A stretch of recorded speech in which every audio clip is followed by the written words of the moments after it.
We go to Austin. Kent made the call on Friday, every day thereafter, and now is getting on the air. Kent in Austin guaranteeing that we will not be disappointed, that we will not regret it. My man, you are on the air officially. Kent, what's up? How are you? Hey, thanks for the vine, Jimmy. This is just something that I've been noticing a lot lately. It's been on my mind, and it needs to be addressed. So let me start off by saying how incredibly disrespectful these clones are who rip on the legendary Trapper and Dana Point. Calling him a commie, a socialist, a kazoo? I mean, maybe I missed something, Romy, but last I checked, it was extremely unwise and dangerous to take shots at people like him. He's not kidding when he tells you he's a made guy, clones. Stand down for your own safety and well-being. So now that the jungle is a little more enlightened, hopefully I can get this point across. Some of you need to look in the mirror and realize who you are. Vic in NoCal. Victor, Victor, Victor. Oh, how the mighty have fallen. Reverse engineered into doo-doo. Victor, you're better than that, bro. Step your game up. When a bully steals your lunch money, do you go crying to the teacher? The old Vic doesn't. Vic we used to know comes kicking in the door blasting. Where you at, Victor? Man up. Hey, Jim, how many hack-off advice do we have outstanding? What is it, 5 of 7? Keep RSVPing weaklings. War Mark Turgeon, Big 12 Coach of the Year. War the real KB.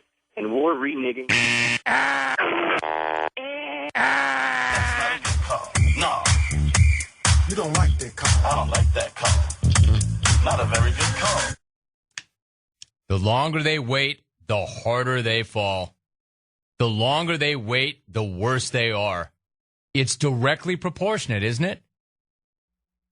The longer you wait, the longer you're willing to wait, the less game you have. Because if you had game, you wouldn't be waiting on hold for 4 days. My man, that was so tired and so cliched and so played. Vic, step your game up. You waited 4 days to say, Vic, you're better than that. You waited 4 days to say, Vic, step your game up.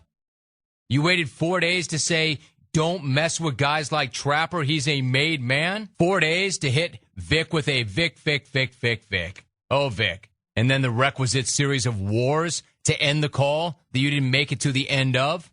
All right, now this one came in right before that call. I'm looking at the timestamp. The email came in right before I took the call. Dear Jim, any man willing to stay on hold for 4 days is a freaking loser. Not only do I look forward to this call, but I can't wait for Kent to choke on his own words while trying to slip in tired, lame resets that we've all heard. Get a freaking job, Kent, and never call back after your embarrassing moment of glory. Regards, Mike in Chicago, non-7 wood user. Dennis in Oklahoma City. It's good to have you on the show. Dennis, what's up? Hey, what's up, Jim? First time, long time. I harken back to the days of the mighty 690 at XTRA. I was calling in regards to Kent and his lame flashcard reading call that he made to the show. As a former, I'm blowing up, Jim. I'm sorry, dude. Reaction. I'm out. That's not a good call. No. You don't like that call. I don't like that call. Not a very good call. Dude, were you trying to blow yourself up, or were you trying to rack yourself, or what happened there?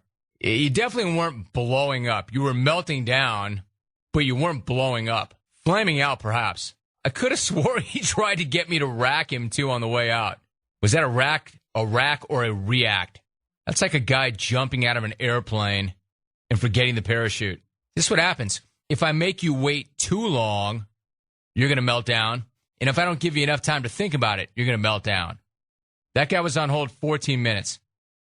And I think what he is getting at, he couldn't wait to crack on somebody from Texas, being from Oklahoma City. But I don't think it came out the way he wanted it to come out. I was calling in regards to Kent and his lame flashcard reading call that he made to the show. As a former, I'm blowing up, Jim. I'm sorry, dude. Reaction. I'm out. That's not a good call. No. You don't like that call. I don't like that call. That was so great. That guy was calling to rip somebody else's call. But you know what? He started the call off by saying, I'm old school. I go back to the days of 690 in extra sports. And it was great because when he started to melt down and started to get away from him, he knew he was in a bad spot. He tried to pull the ripcord, but at the very end, right before we dropped the buzzer, he did get off a classic reaction. I was calling in regards to Kent and his lame flashcard reading call that he made to the show. As a former, I'm blowing up, Jim. I'm sorry, dude. Reaction. I'm out. No.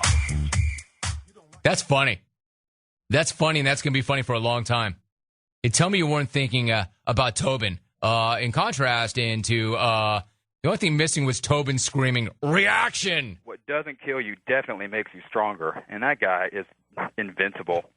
In contrast, but not in quality, but not in quantity, or I should say, in contrast, Charles. I was calling in regards to Kent and his lame flashcard reading call that he made to the show. As a former, I'm blowing up, Jim. I'm sorry, dude. Reaction. I'm out. No. Yeah, I'm blowing him now. I'm sorry, Jim. Reaction. I was calling in regards to Kent and his lame flashcard reading call that he made to the show. As a former, I'm blowing up, Jim. I'm sorry, dude. Reaction. I'm out. No. As a former what, bro? Instead of calling him out for those flashcards, you should have asked him to borrow those flashcards. But that was funny, and thank you very much for it. We need more calls like that.